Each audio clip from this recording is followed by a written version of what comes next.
Hello दोस्तों, नमस्ते, प्रणाम। कैसन बानी लो आप लोग? हम तो आशा करते हैं कि आप लोग बहुत अच्छा होखल हो। और आज हम आप लोग के एगो बहुत ही मार्मिक बेटी विदाई के गीत सुनाओ तनी। तो आप लोग के कैसन लगी कमेंट कर लो और आई लोग गीत सुनी लो।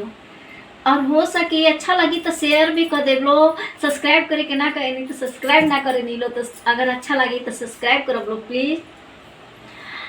अरे पापा के आंगनवा हो बेटी बीतल बचपनावा बीतल बचपनावा। अरे खात पियत हो बेटी भई लूहो से अनावा।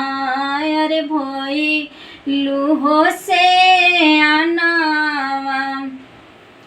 अरे अम्मा के आचरवा हो बेटी बीतल बचपनावा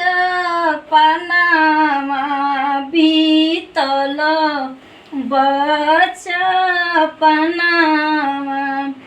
अरे पढ़ते से नूरवा हो बेटी हो गई लूहो पहुनिया हो गई लूहो पहुनिया। अरे हो तो भी नो सरवा हो बेटी हो जाई बूहो सपनावा हो जाई बूहो सपनावा।